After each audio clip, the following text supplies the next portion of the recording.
the woman known to history as Empress Matilda was most likely born on the 7th of February 1102 at Sutton Courtenay in Berkshire in southern England.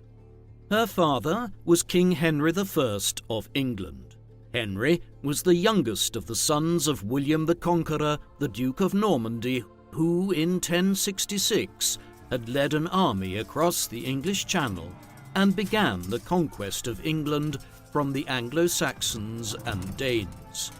Henry had claimed the throne following the death of his brother, King William II, also known as William Rufus, 2 years before Matilda was born, the previous king having been killed in a hunting accident which some viewed as suspicious. Matilda was named after her mother, Matilda of Scotland, a daughter of King Malcolm III of Scotland and his wife, the Anglo-Saxon royal princess Margaret of Wessex. Because of this lineage, Matilda was descended from the Norman kings of England, the Dukes of Normandy, the kings of Scotland, and also the old Anglo-Saxon rulers of England prior to the Norman conquest. She was one of just 2 children resulting from Henry and Matilda's marriage. The other was a boy named William Adelin, who was born a year and a half after Matilda.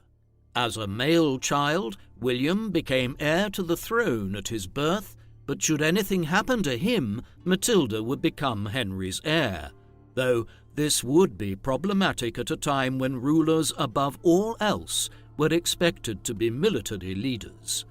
Henry also had over 20 children through his mistresses, but these were illegitimate and could not succeed him. Matilda was born into a political world in Western Europe which was much more complex than it is today. The divided nature of the region would have a bearing on her entire life. Matilda's father ruled England, which was already a reasonably centralized, unified kingdom, with growing influence over the Welsh lords to the west, and at least for a temporary period, reasonably good relations with Scotland on account of Henry's marriage to Matilda's mother, who was a Scottish princess. Things were much more complex across the English Channel. Here, Henry and his wider family ruled over the Duchy of Normandy in the north, while also having influence over some other territories, such as the County of Blois, through marriage alliances. There was a King of France here who ruled from Paris, but he in no way controlled territory approximating to the French nation-state today, though lords such as the Dukes of Normandy and the Lords of Anjou were nominally the underlings of the French king and owed him feudal homage. To the east, Germany was similarly divided into dozens of duchies, counties, and principalities, but, as in France, there was a semblance of centralized authority in the shape of the Holy Roman Emperors. At the time of Matilda's birth, Emperor Henry IV was the current Holy Roman Emperor, though from 1098 onwards he had begun to rule in association with his son and heir, the future Emperor Henry V. Though it may have seemed like a distant terrain to her growing up, events in Germany would play a role in Matilda's life from a very young age. We have a number of important medieval chronicles and histories extant for the history of England and Normandy in the 12th century, which are the principal basis for accounts of Matilda's life and reign. There are also sections of numerous chronicles and histories of 12th century Germany, which refer to Matilda in light of her marriage to the Holy Roman Emperor between 1114 and 1125. Many of the English chroniclers, including William of Malmesbury and Henry of Huntingdon, were contemporaries of Matilda and wrote extensively about her life and claims to the English throne.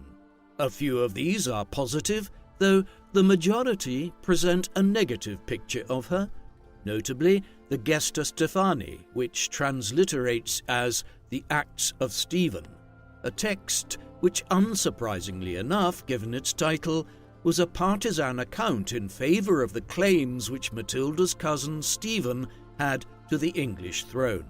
Unfortunately, a biographical history of Matilda's life, which was written by the French bishop and chronicler Arnulf of Lisieux, was lost in the late medieval period, a text which would have shed further information on her life, character, and reigns in Germany, France, and England. There were also numerous histories and treatments of Matilda's claims to the English throne written by Tudor historians in the 16th century, a period in which the rapid succession of Queen Mary I and Queen Elizabeth I in 1553 and 1558 animated Englishmen to reconsider the history, merits, and nature of female monarchy. These chronicles provide a patchy account of Matilda's early life. She was raised around an itinerant court which often moved between England and northern France, with her father and mother residing for periods of time at Westminster near London or at Rouen in Normandy. It was an extensive court, one comprised of lords from England and France, where French was the lingua franca. Although she had only one full brother, Matilda grew up amongst a large brood of nearly 24 illegitimate half-brothers and half-sisters, and numerous first cousins, including the children of her father's sister Adela, Countess of Blois. She may have received some education and tutoring from the Archbishop of Canterbury, Anselm, one of the most learned men in Christendom at the time, prior to his death in 1109. Other monks and bishops would also have tutored the children of the royal court at a time when educational standards in Europe were experiencing a major period of growth, which has led historians in recent times to speak of a 12th century Renaissance, which presaged the Italian Renaissance of the 15th century. Matilda's formal education was a truncated one, owing to her position as a political pawn in the politics of Europe. As her father's only legitimate daughter, the issue of who Matilda would marry was always going to be an important one. As early as 1109, there were diplomatic negotiations underway between Matilda's father and Henry V, the Holy Roman Emperor, and the most powerful figure in Central Europe, for the emperor to potentially marry Matilda one day. Despite the roughly 20-year age difference between them, the overtures could not be ignored from such a prominent figure, and in 1110, when she was just 8 years old, Matilda was sent to Germany as part of a diplomatic mission where the diplomats who accompanied her finalized the negotiations with the emperor. Despite her ludicrously young age, Matilda's father agreed to the betrothal of his daughter to the emperor, and thereafter she was raised for the next 4 years in Western Germany in order to acclimatize her to the German culture and the language of the people she would become Empress of in years to come. Even by the standards of medieval Europe, the decision to hold a wedding ceremony in January 1114 at the city of Worms, when Matilda was still a few weeks short of her 12th birthday, while Henry V was at least in his late 20s and perhaps as old as 33 years, was unusual. Typically, marriage ceremonies were not held until the participants were at least 13 or 14 and were deemed to be entering their young adult years by the standards of the time. Matilda would spend just over a decade as the Holy Roman Empress, the most senior royal woman in Germany. It was a tumultuous period in imperial history, as her husband was, in effect, at war with the papacy in Rome for control over northern Italy, a major part of the Holy Roman Empire at this time. Henry V had even been excommunicated with papal sanction in 1112, 2 years before marrying Matilda. In the first years after the marriage, Henry spent much of his time campaigning south into the plain of Lombardy, and after a time, Matilda joined him there with her entourage and household staff. At one point, in 1117, even heading south towards Rome itself, as the emperor tried to seize the Eternal City. Curiously, despite her young age, Matilda was playing an active role in political affairs by 1116 and 1117, with evidence pointing towards her attending government councils and acting as an unofficial sponsor of political measures that arrived to the imperial court. In 1117, she also claimed the title of Holy Roman Empress, as Henry emerged as the victor of the military clashes in Italy. However, the title was not given the imprimatur of Pope Paschal II, and whether she legally was entitled to call herself Empress, or simply held the more junior imperial title of Queen of the Romans, was a matter debated for years to come. Matilda consistently maintained that she was the Empress Matilda, even long after leaving Germany. In 1118, Matilda's significance in her husband's government was made clear when he himself returned to Germany to quell growing unrest amongst several feudal lords there, and left Matilda in charge of the imperial government south of the Alps in his absence. She played important roles during the years that followed, notably in the resolving of the investitures controversy, a long-running dispute between successive Holy Roman Emperors and popes since 1076, over whether the emperor had the right to appoint archbishops and bishops in the lands of the Holy Roman Empire, or whether the pope had the final say in investing these ecclesiastical offices. The controversy was finally resolved by the Concordat of Worms, agreed upon in 1122 in the German city which bears its name. Matilda played an unofficial diplomatic role in the reaching of the major compromise which gave the emperors and the popes different roles in investing bishops across the empire. The trajectory of Matilda's life was immensely altered by the events of the 25th of November 1120. That evening, Matilda's brother and the heir to the English throne, William Adler, set off with a large contingent of nobles and courtiers to sail from Barfleur in Normandy across the Channel to England.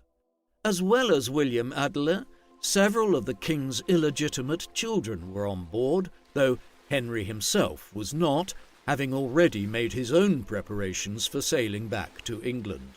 The party is believed to have had a lot to drink before boards into battle. This was also the case in France, where traditional law dictated that the position of queen regnant was not permitted, but instead only a queen consort to a king regnant. Aware of these issues, Henry would call his lords together on numerous occasions throughout the 1120s and into the early 1130s to have them swear formal oaths to uphold his plans for the succession. As a backup, he also married for a second time to Adeliza of Louvain in 1121. This marriage, however, would prove even more unsuccessful than his first when it came to producing legitimate children. No children resulted from it, and Matilda would remain Henry's sole legally viable heir. One of the other problems which Matilda's potential succession presented was that she was an absentee heir. Back in 1114, she had married the Holy Roman Emperor Henry V. While this was a politically important marriage to one of the most powerful figures in Europe at that time, it also meant that she was living in Germany and other parts of Central Europe in the early 1120s, even as Henry was trying to convince his lords to accept her as his heir. In an age before any form of mass media, such as printing, having a physical presence in one's dominions was extremely important. It was why kings and queens regularly went on journeys around their kingdoms in order to be seen in the flesh and reassert their authority to their subjects. Matilda's absence in Germany was doubly difficult because of this. After all, the lords of England really had no idea who they were being asked to swear oaths to in the early 1120s. Perhaps Matilda was a strong, poised woman who could make a good ruler one day. On the other hand, perhaps she was the direct opposite of this, a weak-willed, insignificant person who could not be respected as a potential heir. The point was that nobody could be sure, and this made Henry's task all the more difficult. In the end, the English king's son-in-law, Emperor Henry V, resolved this problem by dying prematurely in May 1125 of some form of cancer while campaigning in the Low Countries. He and Matilda had no surviving children, though, as noted, a child had been born years earlier but died in infancy. The imperial title thus passed to Lothair of Supplinburg, Duke of Saxony. Freed from her marriage bonds and with no children or family tying her to Germany, Matilda returned home to England in 1126. There, her father's knights and lords would have had their first sustained impression of the woman who Henry wanted to rule over them one day. They should have been reassured to some extent.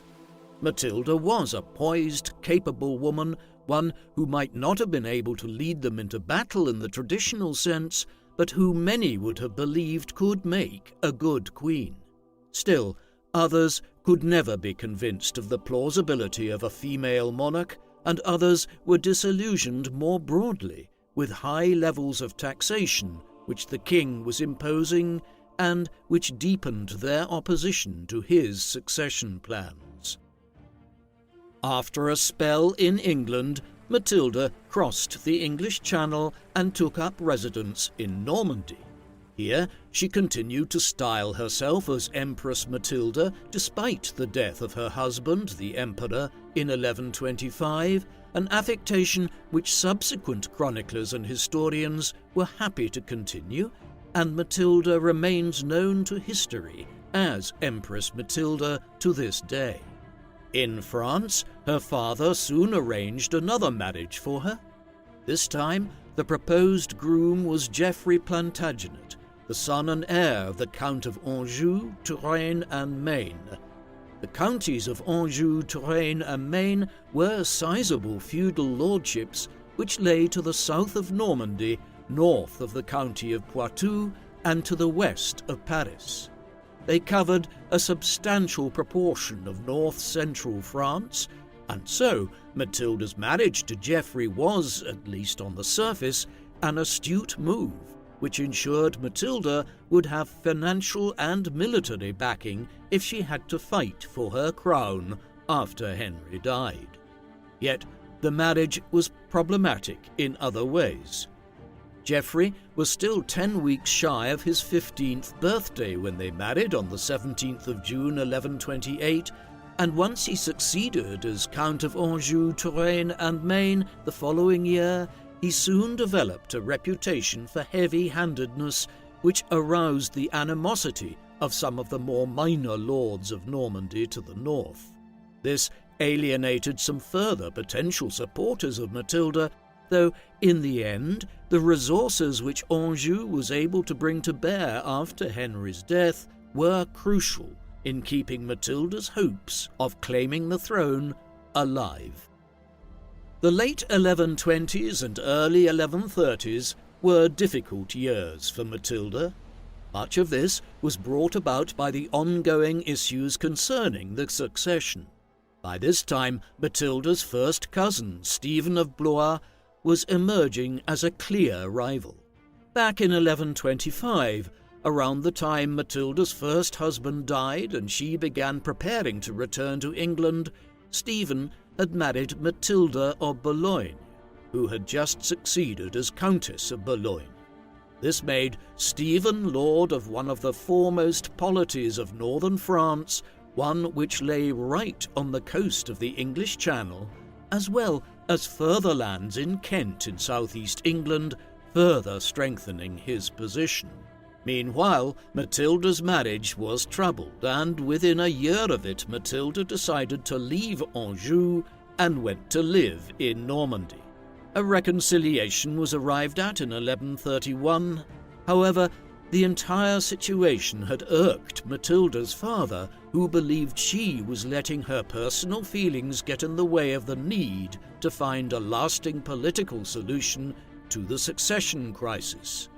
The last years of Henry's life witnessed a steady decline in the relationship between king and daughter, though he never indicated any shift in his thinking on the succession. That Henry was steadfast in his determination to have Matilda succeed him was, perhaps, the result of the events of 1133. That spring, Matilda gave birth to her first child, a relief after a long and largely childless marriage to Emperor Henry V and several years of marriage to Geoffrey without an heir there either. Born on the 5th of March 1133 at Le Mans, the boy was named Henry by his parents after his grandfather the king, a pointed statement to Matilda's father and the political realm at large that Matilda now had an heir of her own, and if she did become queen in succession to her father, it would be an interim reign of sorts in preparation for the eventual accession of another King Henry one day. The king was elated, and the birth led him to cross to Normandy to see his grandchild. A reconciliation seemed to have been effected between he and Matilda. It was short-lived, though. A year later, Matilda gave birth to another son, this one named Geoffrey. The birth was difficult, and it seemed that Matilda would die at one point, leading to a new dispute with her father about the terms of Matilda's own will and her proposed burial place. Thus, the rapprochement between father and daughter did not last long. Matilda's father died on the 1st of December 1135 while in Normandy. Even though he was around 67 years of age at the time, he had been campaigning in northern France against a rebellion of some of the lords of Normandy at the time of his death. Though the king had never flinched from supporting Matilda as his successor, his daughter and son-in-law were offering some support to the rebel lords at the time of Henry's death. The king's death was rumoured to be due to eating too many lampreys, a kind of fish. Perhaps some form of food poisoning was involved, although his death at such an advanced age could also have just as easily been from natural causes. As the news spread, it became evident that Henry's lords and knights did not all intend on supporting Matilda's claim to succeed him. Instead, many began scheming immediately. Stephen of Blois, Matilda's first cousin, quickly seized the initiative. Within a week of the king's death, he was in England and gathering support from senior church figures and nobles. Then he gained the acclamation of the people of London, and finally was crowned as King Stephen I at Westminster Abbey on the 22nd of December 1135, just 3 weeks after Henry's death.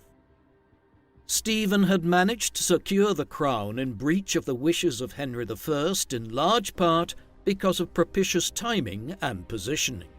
When news of the old king's death began to spread, Stephen was not far away from Normandy in Boulogne and was best placed to cross quickly to England. The same could not be said of his brother, Theobald of Blois, another potential candidate for the throne. Similarly, Matilda was further south in Anjou and barely had time to react before news arrived that Stephen had been crowned at Westminster in England. Another reason why Matilda was able to do little to prevent Stephen from seizing the crown was that she was pregnant again when her father died, and in mid-1136 would give birth to her third and final son, William. Each of her sons, Henry, Geoffrey, and William, would be known to contemporaries and for centuries to come by the names Henry Fitz-Empress, Geoffrey Fitz-Empress, and William Fitz-Empress. Fitz meaning son of, and Empress referring to Matilda's decision to continue using this title long after the death of her first husband. Matilda and Geoffrey did not immediately commence a war with Stephen to try to reclaim the throne for Matilda. They simply were not in a strong enough position to do so. Instead, they would wait a few years, slowly gathering allies and preparing militarily and financially for the coming war. What tipped their hand and what led to the outbreak of the civil war known as the Anarchy was when numerous powerful lords of England signalled their support for Matilda's cause and opposition to Stephen in 1137 and 1138. The most prominent was Robert of Gloucester, an illegitimate half-brother of Matilda's, whom Henry I had promoted to become an earl and to hold extensive lands in England. From Stephen's first arrival in England in December 1135, he had indicated his reticence to accept his cousin as the new monarch, attempting to block his coronation. He was joined in now throwing his backing behind Matilda by Ranulph of Chester, another powerful English earl with considerable land and support in the northwest of the country. Matilda also gained the support, for a time, of King David of Scotland, who hoped to gain further lands along the border through his involvement in the Civil War. The anarchy began when Robert of Gloucester rebelled in 1138. The following year, Matilda arrived to England at the head of an army from France. Over the next few years, the conflict would develop, with Matilda, Geoffrey, Gloucester, and their other allies holding much of the West Midlands and West Country for Matilda's cause and establishing the port city of Bristol as their base of operations, while Stephen retained control over London, the surrounding home counties, and East Anglia. Most of the fighting in the anarchy would play out in the Midlands and regions like Oxfordshire, which lay between Bristol and London. In the war which followed, Matilda most certainly lost the PR campaign. While the German chroniclers who wrote about her time as the wife of Emperor Henry V between 1114 and 1125 were generally favourable towards her, as were many French writers, in general, Matilda was perceived badly by the English chroniclers and historians. They viewed her as a foreign upstart who was married to the much reviled Count of Anjou. Why this was the case is not entirely clear. Stephen, who was portrayed much more sympathetically by chroniclers like William of Malmesbury and Henry of Huntingdon, was hardly an Englishman himself, having been born in France, hailing from Blois, and being Count of Boulogne in northern France prior to seizing the throne of England. Conversely, he had spent periods of time in England since the mid-1110s and had extensive estates there, whereas Matilda, though born in England, had always been a distant figure in Germany, Italy, and France. Stephen also appears to have been more humble, whereas English commentators were at pains to stress Matilda's proud and often overbearing nature, something which led one writer to refer to her even in her later years as being of a tyrannical disposition. All of this was evinced in her insistence on being termed Empress Matilda. Unquestionably, the most consequential events of the anarchy, other than those that brought it to an end many years later, occurred in 1141.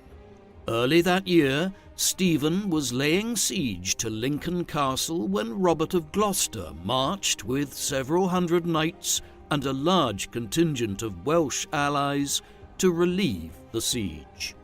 The Battle of Lincoln ensued on the 2nd of February 1141 after Gloucester and his forces arrived.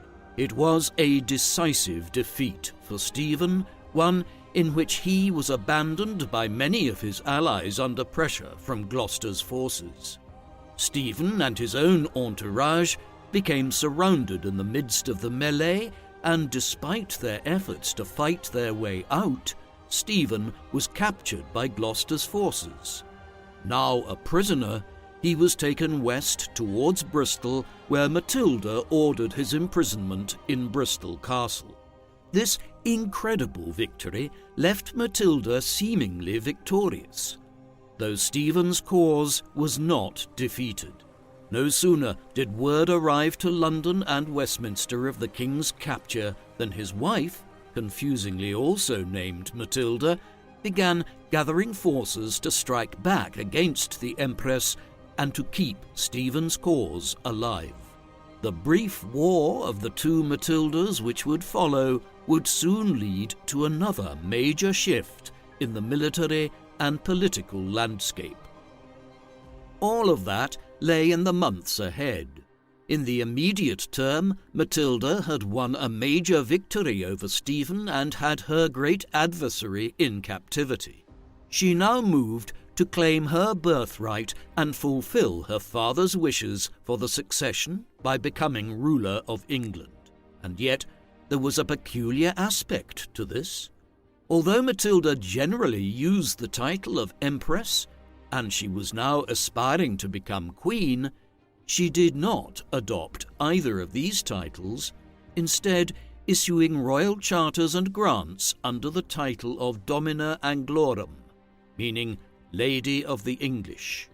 In early April, she and her followers, along with some leading figures of the English church that she had won over to her cause, arrived to Winchester, home of one of the greatest Gothic cathedrals in Europe and a very important centre of the medieval English church.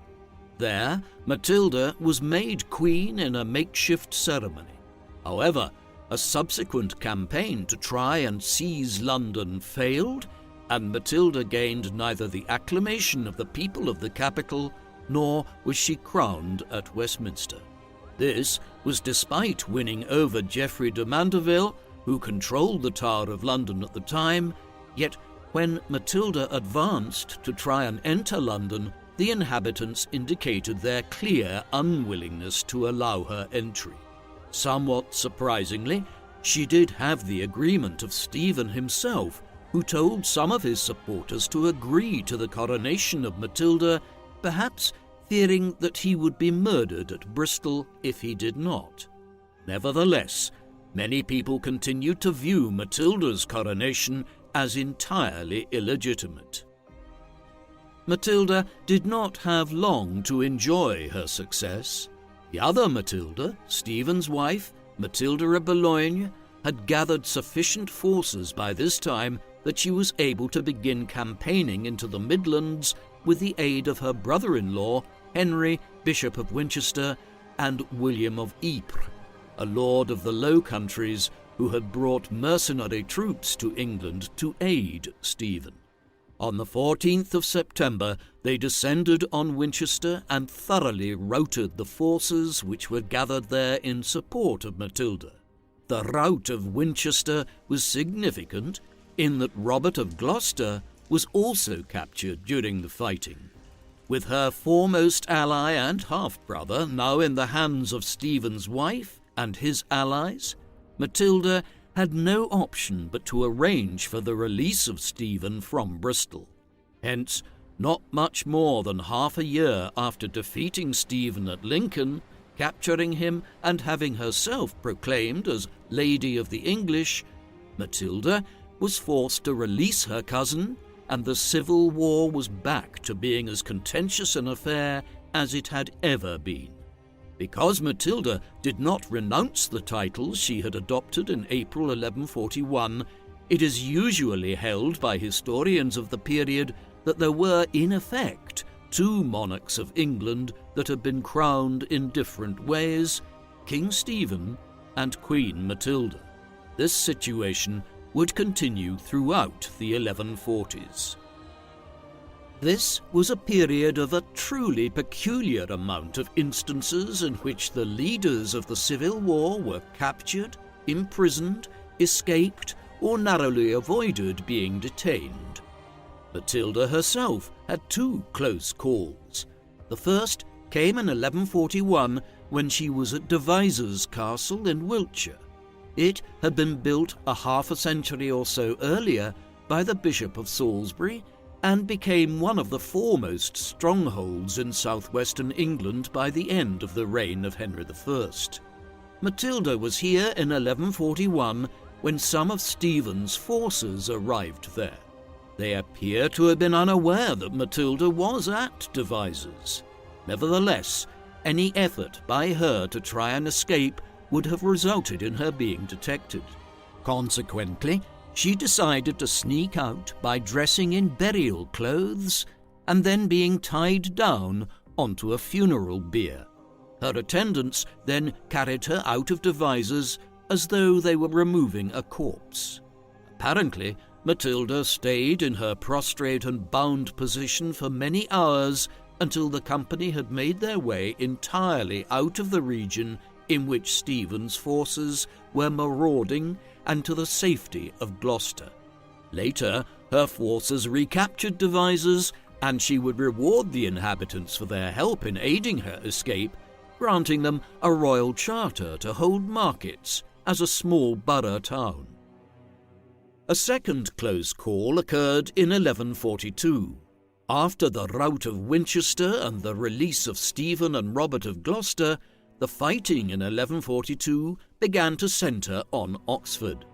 Stephen became aware that Matilda had moved her government here by that time and came to the conclusion that if he could capture her, it would strike a definitive blow and end the war. Thus, in the autumn, he advanced on Oxford, the site of an impressive castle and a town which had already emerged as a centre of higher education. Caught unaware by the advance of Stephen's forces, Matilda and her followers were trapped inside Oxford Castle as a siege began from September 1142 onwards. By the winter, over 2.5 months into the siege, conditions inside were dire, with Matilda and the others short of all manner of supplies. Stephen's plan to capture her was nevertheless foiled. In December, the Lady of the English and a handful of close followers escaped from Oxford Castle and avoided detection by Stephen's troops to make their way back west towards Bristol. There are differing accounts of how she made her escape. One has Matilda simply leaving through a postern or rear gate of the castle. Another tale, a more romantic though not implausible one, claimed that Matilda and her allies shimmied down a rope out of a window of the castle to safety and then made their escape dressed all in white to camouflage themselves against the snow which had blanketed Oxfordshire that December. Whichever is true, we do know that Matilda made yet another narrow escape and continued to fight on against Stephen into the mid-1140s. While the war had taken many shifts and turns in England in 1141 and 1142, matters were more clear-cut in northern France. Here, Matilda's husband, Geoffrey of Anjou, had invaded Normandy and largely took over the duchy for her cause in the early 1140s. Normandy would remain under Angevin control for the most part of the remainder of the war, with Geoffrey effectively adding Normandy to the counties of Anjou, Maine and Touraine to become a French lord who could rival the King of France in terms of the size of his lands and power. By this time, the battle lines of the war had clearly emerged. France was lost to the Angevins, whereas In England, Matilda controlled the West Country, West Midlands, and part of the northwest of England, while Stephen had a solid base of support in the south, the home counties around London, north to East Anglia, and further north again towards York. The Midlands were the front lines, though the anarchy, as the chronicles written at the time make resoundingly clear, was leading to devastation all over England as local lords and knights used the chaos and the breakdown of royal power as an opportunity to extend their own lands and benefit themselves. The mid-1140s was a period of relative inactivity in the Civil War by comparison with the dramatic events of 1141 and 1142. First, the two sides became evenly matched and consolidated their control over various parts of England. Then, events far away to the east conspired to limit the scale of the conflict. In 1144, the county of Edessa, one of the 4 major Christian Crusader states that had been established in the Levant as part of the First Crusade half a century earlier, was captured by a Syrian Muslim warlord by the name of Zengi. When word of these developments arrived to Western Europe, a new crusade was preached and gained huge support. The King of France, Louis VII, was amongst those who took the cross and headed for the Holy Land. With their liege lord having committed to the Second Crusade, many French lords, the backbone of Matilda's support in the civil war with Stephen, agreed to head east as well, though some were diverted to Iberia in the end, where Lisbon was conquered for the Christian cause in 1147. To compound matters, several of Matilda's other allies died during the mid-1140s, including Geoffrey de Mandeville, Earl of Essex, who was killed in a military clash against Stephen's forces in 1144, and her most faithful ally, her half-brother Robert of Gloucester, who died nearing his 60th year in a relatively peaceful repose at Bristol Castle in the late autumn of 1147. All of this ensured a lull in fighting during these years. The period that followed saw a fundamental change in the nature of the war.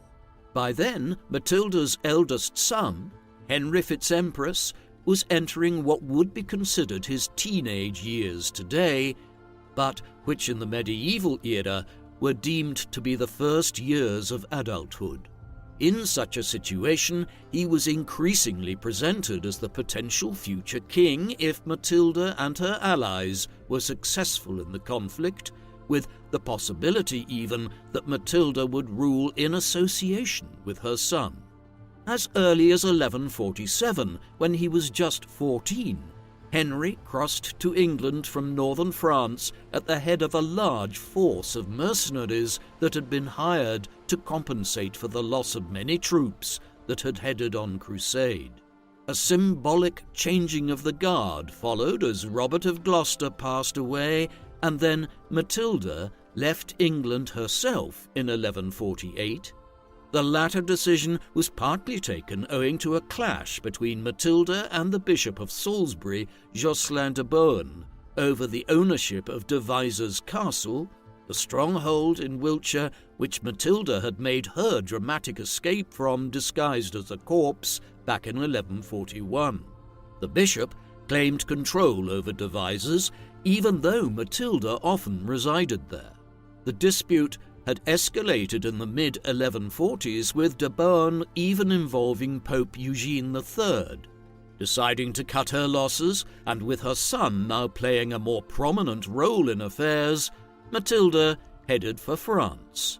She would spend most of the remaining years of the Civil War at Rouen in Normandy. The political situation continued to shift in the period that followed. A critical moment came when Matilda's second husband, Geoffrey of Anjou, died suddenly and unexpectedly at just 38 years of age, in September 1151. A chronicle written by John of Marmoutier claimed that Geoffrey had been attending a council of his nobles and advisers at Le Mans when he suddenly came down sick with a severe fever. His illness was swift and he died on the 7th of September. He was buried in Saint-Julian's Cathedral in Le Mans, where Matilda had an effigy of him placed over his tomb. On this, his personal coat of arms, which included a blue shield and gold lions, was displayed in one of the earliest examples of the use of a heraldic coat of arms in medieval Europe. It is significant that Matilda commissioned this, and the coat of arms in question influenced the royal coat of arms of the English monarchs in centuries to come. Geoffrey's death otherwise cemented Henry's status as the leader of the war effort on his mother's side, as he became Count of Anjou, now aged 18, and effectively Duke of Normandy as well.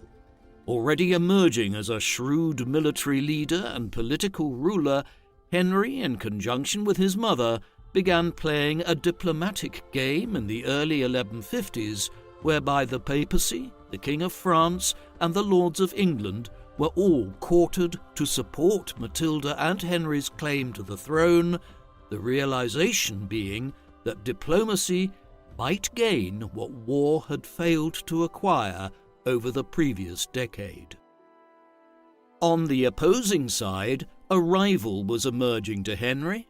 Stephen's eldest son, Eustace, was a few years older than Henry and was being presented to the English political nation by Stephen as his successor. This was even more relevant on that side of the English Channel, as Stephen was upwards of a decade older than Matilda, and it was probable that he would die before his first cousin. Thus, from Normandy in the early 1150s, Matilda was conscious that the clash was now to see if Eustace or Henry would succeed Stephen.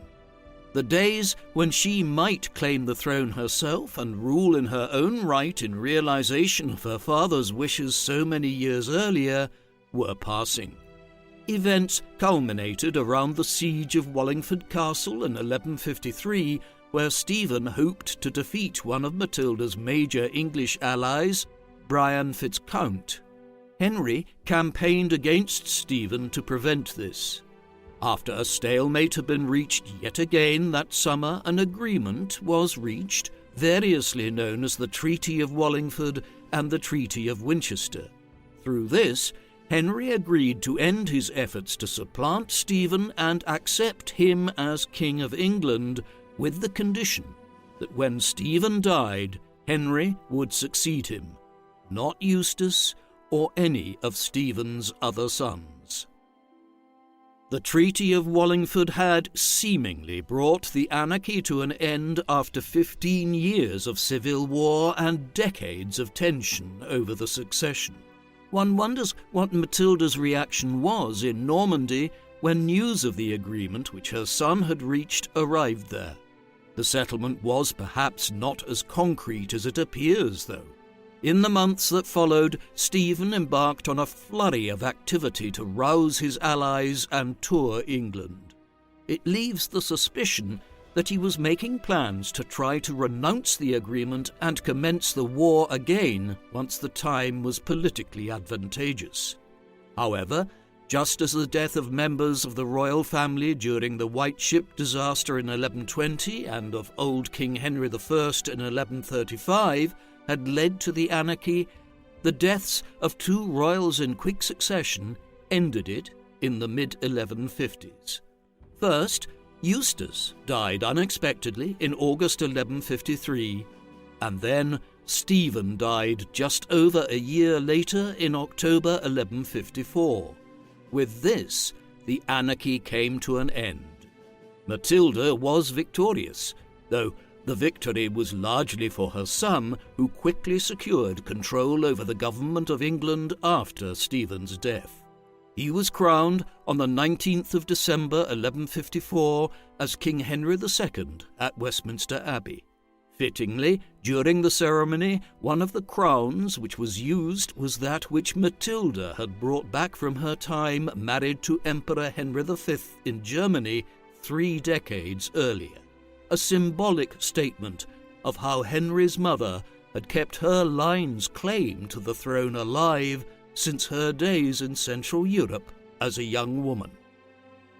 With the death of Stephen and the accession of her son as King Henry II, Matilda found herself for the first time in nearly 2 decades not fighting a war to claim her birthright and to implement the wishes of her father. She had not become queen herself, but her eldest son, who she had symbolically named after his grandfather, had. Matilda was victorious, and she now entered a period of quasi-retirement. She did not live in England, remaining instead in Normandy and spending the remainder of her life here.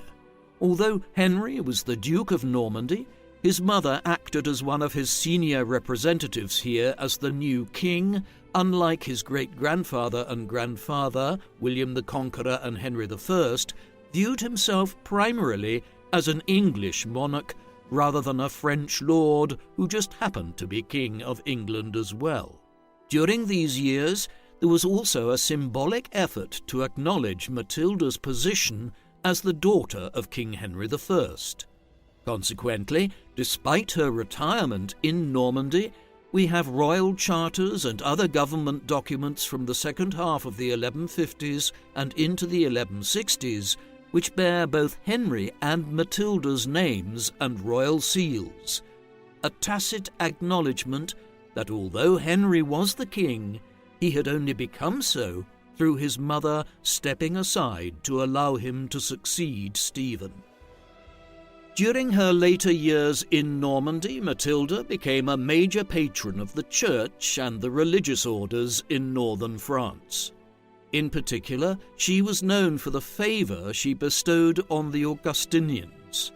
These were a religious order that lived monastic lives in accordance with the religious strictures of St. Augustine of Hippo, one of the great early church fathers. In 1059, agreements were reached concerning monastic life at the Lateran Synod, and this prepared the way for the emergence of the Augustinians as a religious order which challenged the supremacy of the Benedictines across Christendom in the 12th century. Matilda was a major patroness of them in northern France, both during the anarchy and especially during her semi-retirement, when money could be diverted to the purpose and not towards raising armies, though both the Benedictines and the Cistercians also benefited from her benevolence. She bestowed funding on the Abbey of Bec in Normandy, for instance, an institution which she had patronized for decades, and also on Bawdsley Abbey in Worcestershire in England. In all instances, there was an awareness of the political benefits of patronizing religious abbeys and houses which played a prominent role in local politics, something Matilda had become aware of in her early years in Germany and had deployed as a political tool for decades. Her initial patronage of Bawdsley, for instance, dated back to the early 1140s, when she cultivated relations there as a means of securing control over Worcestershire in the context of the Civil War. This political scheming aside, there is no doubt that Matilda was a genuine favourer of church reform and revitalisation, and she continued in her later years to sponsor the church in Normandy and further afield. Matilda was far from politically dormant in the years following the accession of her son as king. Though most of the letters involved are lost, it is clear from the chronicles and other ancillary evidence that Matilda maintained an extensive correspondence with her son during the second half of the 1150s and into the 1160s, with letters passing from Normandy to England and back again as she advised him on many political issues. One topic on which she tried to advise Henry concerned Thomas Becket, a leading prelate and politician who was appointed by Henry as Lord Chancellor of England shortly after his accession. In 1162, Becket was promoted to the position of Archbishop of Canterbury within the Church. This brought the formerly loyal Chancellor into conflict with Henry, as the pair clashed over the rights and privileges of the Church and the degree to which the Archbishops of Canterbury were answerable to the Pope in Rome alone, or had to also seek the permission of the kings of England before acting on various matters. The dispute would intensify throughout the 1160s. Matilda advised Henry to de-escalate the situation. He did not take her advice, and eventually in 1170 Becket was murdered in Canterbury Cathedral, though the degree to which Henry sanctioned the assassination has been extensively debated ever since. She also advised Henry not to launch a military expedition to Ireland in the 1150s to begin conquering the neighbouring island from its many Irish lords. Perhaps she was right. Henry did eventually sanction such a campaign after his mother died, beginning centuries of English entanglement with Ireland. Matilda was into her 60s as her son's relationship with Becket began to deteriorate. She lived eventually to be 65 years old, a ripe old age for the time. Her later years saw her take a back seat in all matters political, no doubt enjoying the frequent visits of her grandchildren to Normandy, from amongst whom there would be two kings of England, King Richard I, better known as Richard the Lionheart, and King John I, two queens, Eleanor, Queen of Castile, and Joan, Queen of Sicily, and also several lords and ladies of other major polities. Her son and grandsons would rule over lands in England, France, Wales, and even Ireland, which became known as the Angevin Empire in recognition of her marriage to Geoffrey, Count of Anjou, while the Plantagenet family name, which she acquired through that same union, was held by the rulers of England down to 1485, when the House of Tudor came to power at the end of the Wars of the Roses. Matilda died at home in Rouen, in Normandy, on the 10th of September 1167. She was buried at the Abbey of Bec, which she had patronized for decades. Her remains, though, were moved, lost, and found again on several occasions over the centuries, only to find their way to their current resting place at Rouen Cathedral in the mid-19th century. At Bec, her tomb still bears the epitaph, "Great by birth, greater by marriage, greatest in her offspring. Here lies Matilda, the daughter, wife, and mother of Henry." The Empress Matilda was one of the most unusual political figures of the High Middle Ages. During a long and varied life, she became Holy Roman Empress, was involved in the governance of parts of Germany and Italy while little more than a teenager, then became the Countess of Anjou in the late 1120s, before fighting a major civil war over a period of nearly 2 decades to claim her right to become Queen of England in fulfillment of her late father's wishes. She proved herself a formidable adversary, managing for a time in 1141 to seemingly defeat Stephen and claim her birthright, though the rout of Winchester and the subsequent release of her first cousin snatched defeat from the jaws of victory. Admittedly, her unflinching determination to become Queen of England caused much suffering, with the country cast into disorder, economic devastation, and war. But Matilda was not alone in her desire to end Stephen's reign. In the end, her doggedness ensured that her cause survived for long enough for her son to rise to the fore and resolve the fundamental issue which had caused the war to begin with, the prospect of a female monarch.